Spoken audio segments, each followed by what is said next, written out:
abeyance with immediate effect until Pakistan credibly and irrevocably abjures its support for cross-border terrorism. 2. The integrated checkpost Atari would be closed with immediate effect. 3. Pakistani nationals who were traveling under SARC visa exemption scheme will no longer be allowed to do that. 4. The defense, naval and air advisors of the Pakistani High Commission would be declared persona non grata. And 5. The overall strength of the High Commission would be brought down to 30 from the number of 55. It was very clear, Honorable Speaker, sir, that after this first set of steps approved by the Cabinet Committee on Security, that India's response to the Pahalgam attack will not stop there. Our task, from a diplomatic perspective, from a foreign policy approach, was to shape the global understanding of the Pahalgam attack. What we tried to do was to bring out to the international community Pakistan's long-standing use of cross-border terrorism. We highlighted the history of terrorism in Pakistan and how this particular attack was meant to target the economy of Jammu and Kashmir and to sow communal discord among the people of India. Our messages were two. 1, zero tolerance of terrorism, and 2, the right to defend our people against terrorism. So all the interactions we did, the diplomatic briefings, we called all the embassies for briefings. We interacted with the media. All of this was aimed at these two objectives: zero tolerance of terrorism and the right to defend ourselves, right to defend the people of India against cross-border terrorism. Now, the focus for our diplomacy was understandably the UN Security Council. And Honorable Speaker, sir, the challenge for us was that at this particular point, Pakistan is a member of the Security Council. We are not. So we had to achieve our objectives in a Security Council where Pakistan is a member. Now, our goals in the Security Council were two. 1, to get an endorsement from the Security Council of the need for accountability, and 2, to bring to justice those who perpetrated this attack. And I am glad to say, Speaker, sir, and I hope that this is appreciated and recognized by the House. If you look at the Security Council statement of 25 April, the members of the Security Council condemned in the strongest terms the terrorist attack. They affirmed terrorism in all its forms and manifestations constitute one of the most serious threats to international peace and security.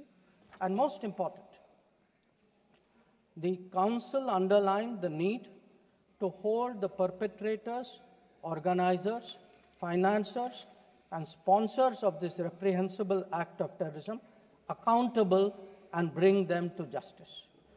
I highlight this, Speaker, sir, because this statement of the UN Security Council resonated throughout the international community.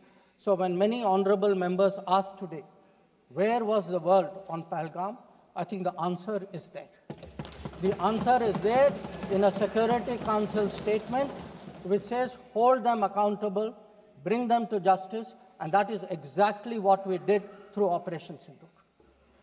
Now, I also want, Honorable Speaker, sir, through you, to bring to the attention of the House a very interesting development pertaining to the TRF, the Resistance Front.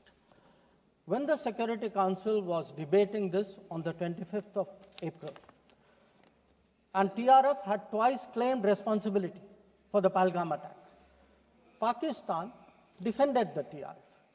Pakistan tried to get any mention of TRF excluded, And in fact, the Pakistani foreign minister told his parliament that this is a great diplomatic achievement. Now, I mention it because today, again, thanks to our diplomacy, the TRF has been designated as a global terrorist organization by the US government. And the same Pakistani foreign minister who took so much pride saying, I defended the TRF, says, well, now if the US has done this, we accept it. So that is where the Security Council issue stood.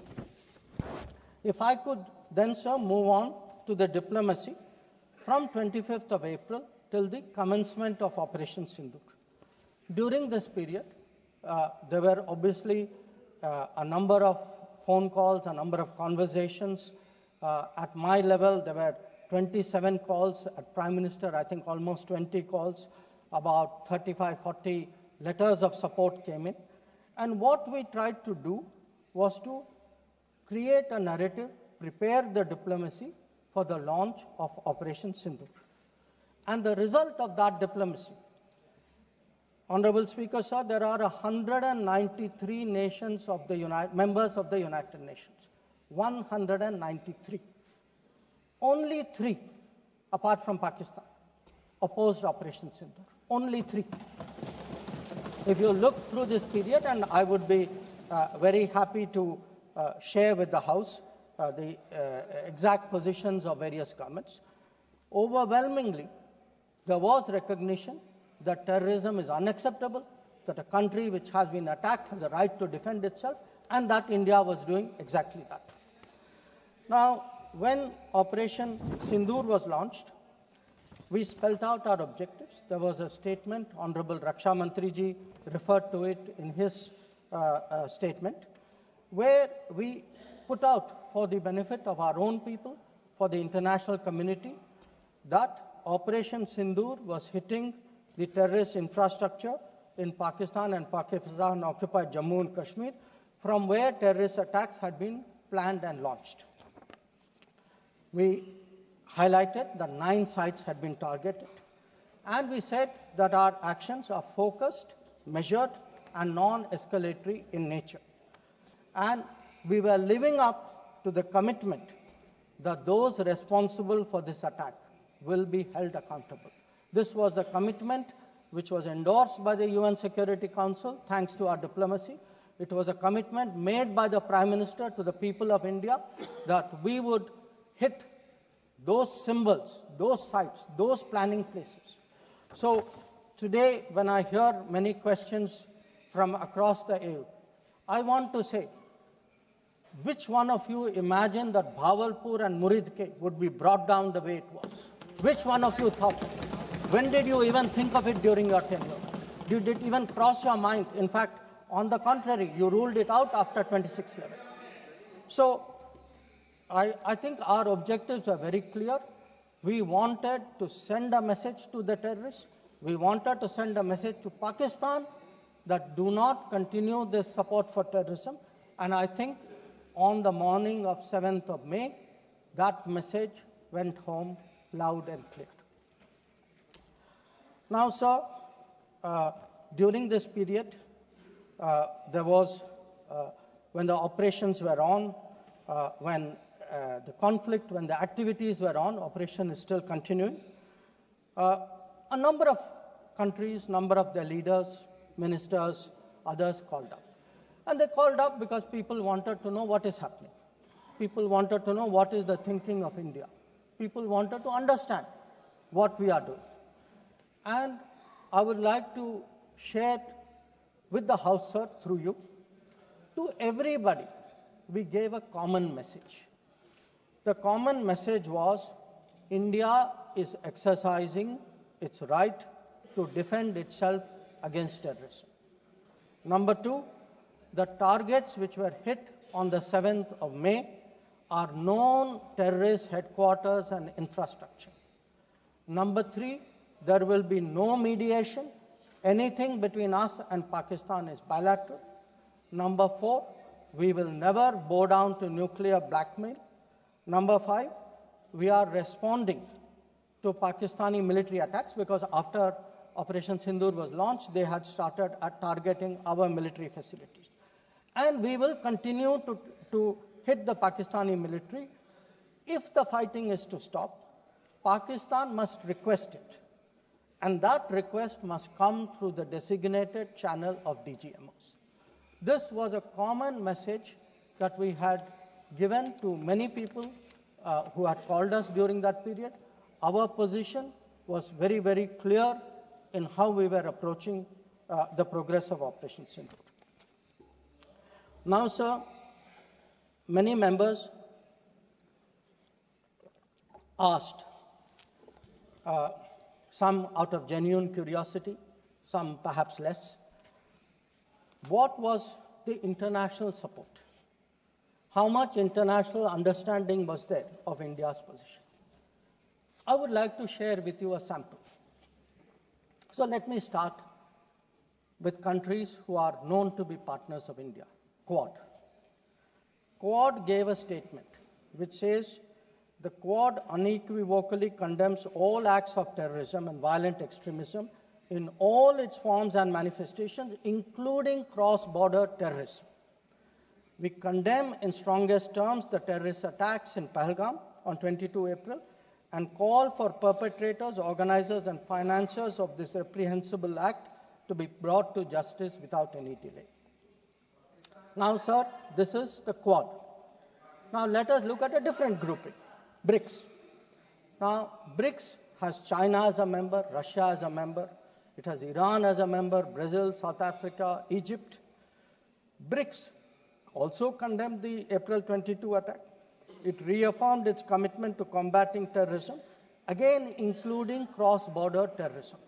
Now, I would like members of this House to understand, if India is attacked, if there is a terrorist attack on India and a country says we condemn cross-border terrorism, I think it is obvious to everybody what that cross-border terrorism is. So, I then move on, sir, to the Central Asia. The Central Asian countries opposed providing safe haven using terrorist proxies for cross-border terrorism, for terror financing. Now, I can cite statements from the Indian Ocean Rim Association, from individual countries, range of them. President Putin, for example, has said, he wrote to our president and said, this brutal crime has no justification whatsoever, and its perpetrators will face a deserved punishment. The President of Paraguay has said that he expresses solidarity and recognized India's legitimate right to self-defense. So the main point, the common thread, sir, which I would like to bring out is that number one, cross-border terrorism across the board has been recognized, all forms and manifestations, opposition to condemnation of Pahalgam terrorist attack, and the right of India to bring people to justice. Now, sir, in addition to that, I would particularly like to mention 2 or 3 other developments. One, the American designation of TRF. On the 17th of July, the Department of State designated TRF as a foreign terrorist organization and a specially designated global terrorist. Now, this comes in the wake of the extradition of Tahawur Rana, who was involved in the 26/11 attack. And when people ask today, how successful is your foreign policy? Where is your diplomacy? I want to say that Tahawur Rana, which many of you tried for so long to get, is finally here because of us. I want to say TRF was designated not because somebody out there made a remark. TRF was designated as a global terrorist organization because our diplomacy persuaded another country to do that. Now, our strong stance has resonated across the world. I was some time ago in Germany, and standing next to me, the German foreign minister said, India has every right to defend itself against terrorism, and Germany will support this fight against terrorism. Similar position has been taken by France. Similar position has been taken by the European Union. So, what I would like to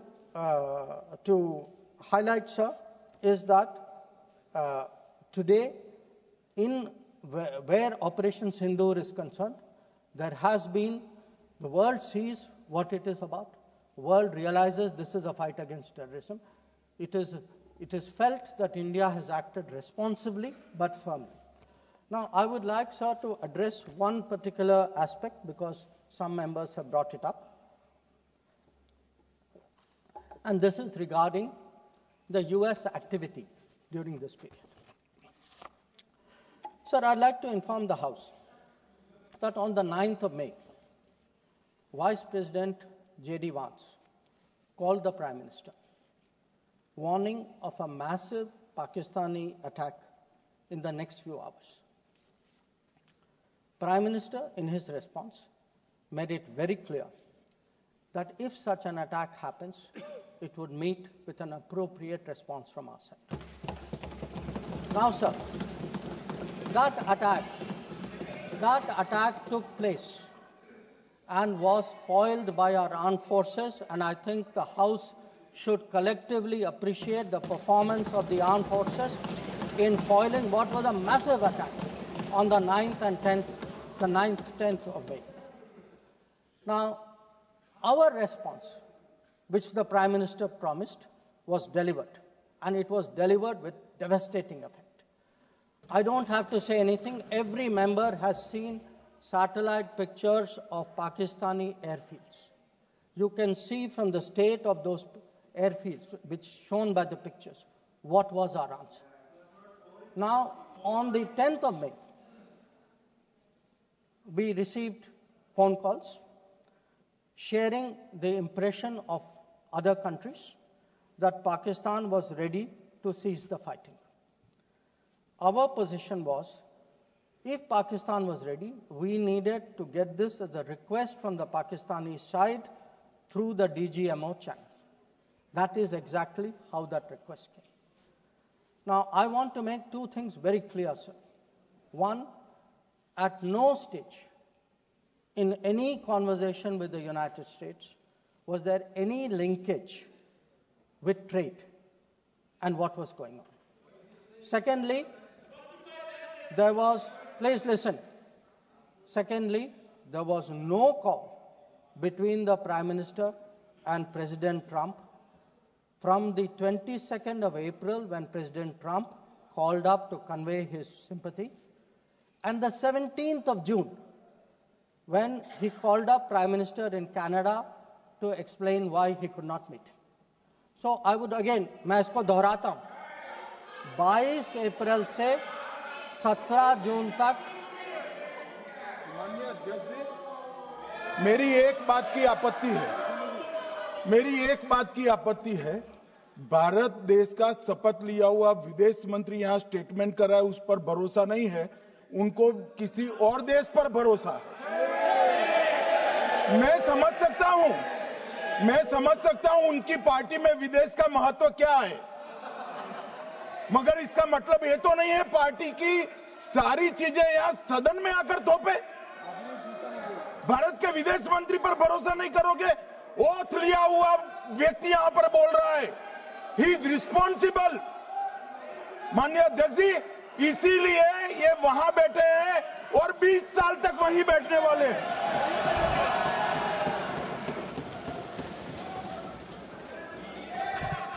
Honorable Speaker, sir, in the course of the debate today, some points were made by members of the opposition. I would like to respond to some of them. We were asked, why did you stop at this time? Why did you not go further? Please see who's asking this question. This question is being asked by people who, after 26/11, felt that the best action was inaction. Now, I would like, sir, I would like, sir, to read out, because one member said, nowadays BJP members like reading from books. You get the truth in books. Sometimes you don't like what we read in books. So let me read out, sir, two excerpts from a book by the National Security Advisor of the UPA government. After 2611, a chapter, this is a book called Choices. He says, on sober reflection and in hindsight, I now believe the decision not to retaliate militarily, but to concentrate on diplomatic, covert and other means was the right one for that time and place. This is what he says. But did he even do that? Because 2611 happened in November of 2008. What was the reaction? The reaction was Sharm el-Sheikh. Was that diplomatic? Was it covert? Was it military? Now, what did Sharm el-Sheikh do? In Sharm el-Sheikh, the then government and the Pakistani Prime Minister agreed terrorism is a main threat to both countries. Now, today, sir, people are saying, America is hyphenating you, Russia is hyphenating you. That is what I heard Deepinder Huda ji say. Hello, you are hyphenating yourself. I mean, you did not need a foreign country to say, please link India to Pakistan. Your own government was saying, India and terrorism is a main threat to both countries. And then they said, terrorism should not be linked to the composite dialogue. And worst of all, they accepted a reference to Baluchistan in that. Now, here is a country reeling after 2611. And you are equating Baluchistan and 2611, what happened in Mumbai? And you are saying that the perpetrator and the victim have both got a problem. And then now you are asking me, why didn't you go further? People who did nothing are asking a government which did so much, saying, why didn't you do more? Now, you might think, sir, that this is a one-off. But this is a habit, because this is the thinking in that part of the house. Some years ago, there was, if you remember, sir, the Mumbai train bombing. The Mumbai train bombing happened in July of 2006. In September of 2006, 3 months after the Mumbai train bombing, at Havana, the UPA government, with its Pakistani counterpart, condemns all acts of terrorism as though we are both again equal, and agrees that it's a scourge that we need to effectively deal with together. And then they directed again resumption of dialogue. So what I want to highlight is, for people who did nothing to have the temerity, the gumption today to ask a government which did so much, which brought down Bhavalpur and Muridko, to say, why didn't you do more? I think it's extraordinary. Now, sir, we also heard from one of the early speakers saying we are now facing a two-front, and that the leader of opposition has been warning us about two-front. Now, all I can say, sir, is the person who said it, and maybe the leader of opposition, must have missed their history lessons in school. I'll tell you why. Because I would like to walk you through the history of this two-front. The two-front started because of something called POK. POK was created in 1948-49 by the government of this country by not completing the job of what was to be done. Now, sir, the House should note these dates. The two fronts started 1963, when the Shaksgam Valley was ceded by Pakistan to China as a result of an agreement. Then in 1966, the Karakoram Highway was agreed upon, which took 20 years, was completed in 1986. Now, references were made to China-Pakistan military collaboration. So when did this collaboration start? I'll give you the year, 1966. In 1966, the first Chinese military supplies went to Pakistan. When did nuclear collaboration start? 1976. 1976, when Bhutto arranged for China, Pakistan to get together on this. And in 1980s, when Prime Minister Rajiv Gandhi was visiting China and Pakistan, that was when the nuclear collaboration was at its height. Now, let me go further. You will say, why are you talking history? So let me bring this further up. 2005, Pakistan-China Treaty of Friendship and Cooperation. 2006, Pakistan-China Free Trade Agreement. 2013, handing over of Gwadar to China, Gwadar port to China. May 2013, announcement of China-Pakistan Economic Corridor. So, sir, we are getting warnings about a US-China, Pakistan-China collaboration when this collaboration has been going on for 60 years. Now, let me also address two other points. There was a reference made to IMF that, why did you not stop? Why did you not stop? आपने सवाल उठाया तो जवाब भी सुनना पड़ेगा. आपने उठाया ना, आपके उपनेता ने उठाया, आपने सुनो जवाब. अब जैसे सवाल करोगे वैसे जवाब सुनने पड़ेंगे. Sir, the IMF loan which was given was approved in September 2024. It was an extended fund facility of $7 billion. Now, sir, the House should know, Pakistan is a serial borrower from the IMF. I think 16 or 17 times they have taken IMF package. Now, very interesting comparison, sir. In 2008, Pakistan got a standby arrangement of $9.70 billion. In 2013, it got another one of $5.9 billion. So, the very people who are concerned today at a 7 billion package should remember a 15 billion package went through for Pakistan during that tenure. Now, reference was made, sir, to FATF. I want to say the longest period that Pakistan has been under FATF grey list has been under the tenure of the Modi government. During the Modi government, from 2018 to 2022, 1,576 days, Pakistan was in the grey list. Yes, they were in the grey list earlier also. I am not denying that. It was for a shorter period. But I again want the House to appreciate that the FATF meeting in May 2025 has kept Pakistan in the enhanced follow-up category, recognizing that the compliance of Pakistan is only partial. Now, sir, so much for Pakistan.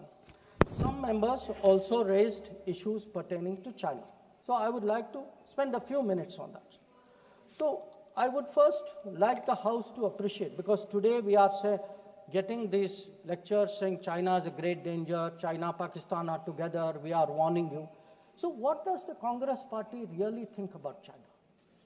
Don't go by what they say. Let us see what they did. In 2005, China was designated as a strategic partner during Prime Minister Wen Jiabao's visit to India. Strategic partner. And there is a concept, very famous concept called Chindia, sir, a belief that China and India have common interest. And the main proponent of Chindia is the party spokesman of the people opposite. Now, some mention was made about visits, including my visit. Yes, I went to China. I went to China to make our position very clear about de-escalation, about trade restrictions, and about terrorism. I did not go to China for the Olympics. I did not go to China for secret agreements. I did not go, sir.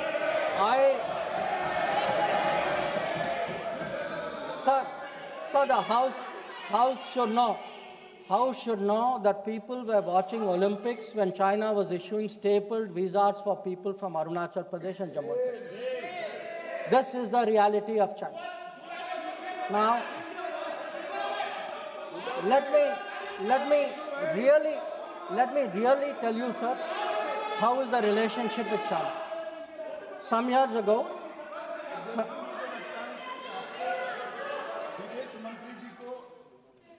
संरक्षण देना चाहिए। उनके speaker जब बोल रहे थे, हम पूरे धैर्य से सुने। मैं बताऊंगा कितनी असत्य बातें बोली गई कल, परंतु फिर भी असत्य को भी हम हलाहल समझकर पी गए। अब ये सत्य भी नहीं सुन पाते हैं। माननीय अध्यक्ष जी, मुझे लगता है आपको प्रोटेक्शन देना चाहिए।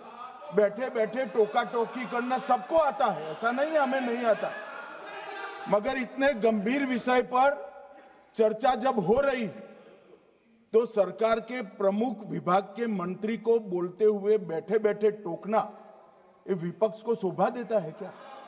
मान्यवर, आपने बिल्कुल उनको आग्रह से कहना चाहिए, वरना हम भी हमारे मेंबर को बाद में समझा नहीं पाएंगे। Sir, we heard today a lot about what was supposed to be the thinking. बैठे आपको इजाजत नहीं, बैठे। Sir, we heard about warnings about China, cautions about China. You know, China is planning this, China is planning that. But sir, I want to remind this House, Doklam crisis was on. The leader of opposition decided to get a briefing from whom? Not from the government, not from the emir, from the Chinese ambassador. He took his briefing from the Chinese ambassador when our military was confronting the Chinese military in Doklam. So I want to say that I want to say,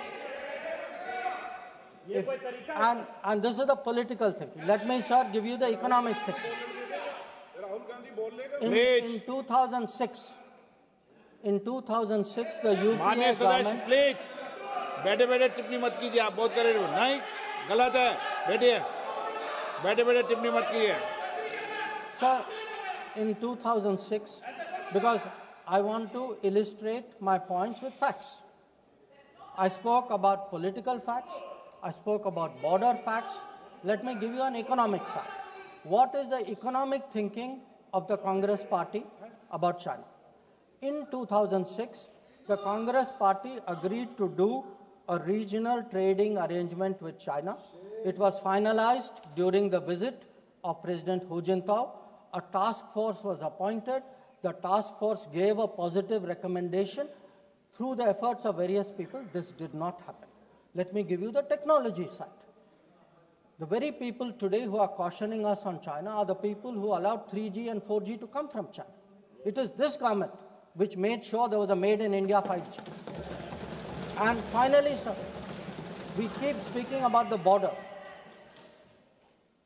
The border, if today, whether it is the border with Pakistan, whether it is the border with China or any other border, if our military is today able to stand its ground, the kind of massive deployment that we saw on the China border after 2020, it is because our border infrastructure budget has gone up 4 times.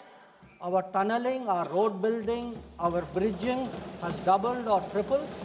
And this is a far cry from the period when the thinking was, let's not develop the border because then the Chinese cannot come there.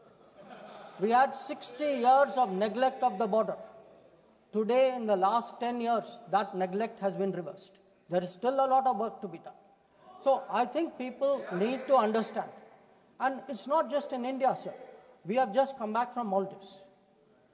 When I hear comments about foreign policy, yesterday, day before yesterday, the Prime Minister was the guest of honor at the Independence Day of Maldives. This is the country which during their time forced an Indian company to leave an airport. That country today has invited India to build 2 new airports. Look at Sri Lanka. If the Hambantota port was built between 2005 and 2008, and at that time it was not only, it was actually justified as saying that it has no impact on India's interest.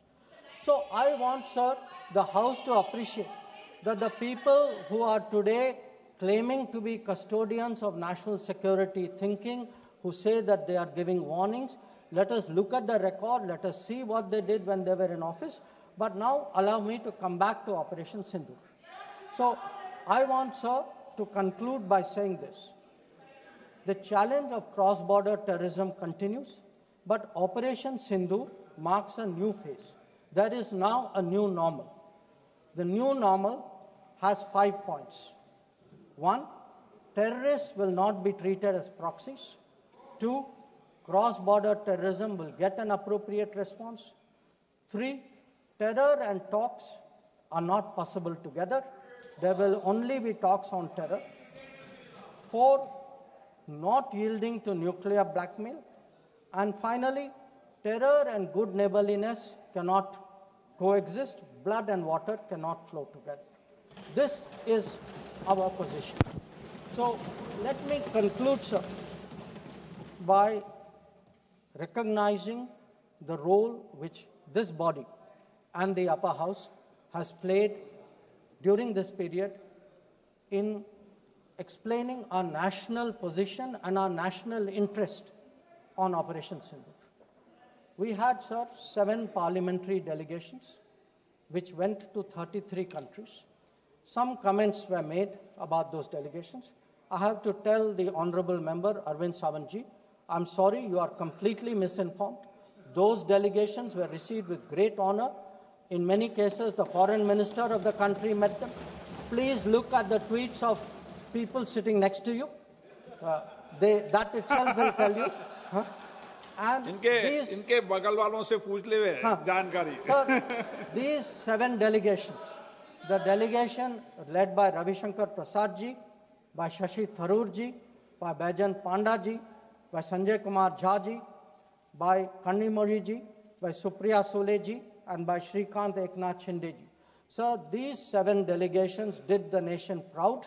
They across the board, and every member, members of opposition, members of the government, public-spirited citizens, retired diplomats, they were able to explain to the whole world our posture of zero tolerance against terrorism.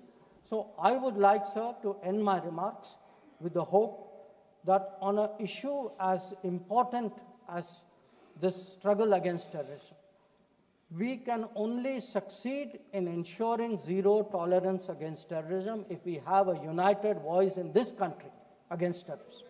There must not be any division of opinion on this matter. The way the parliamentary delegations behaved abroad, I hope the same solidarity will permeate the proceedings of the House. I thank you.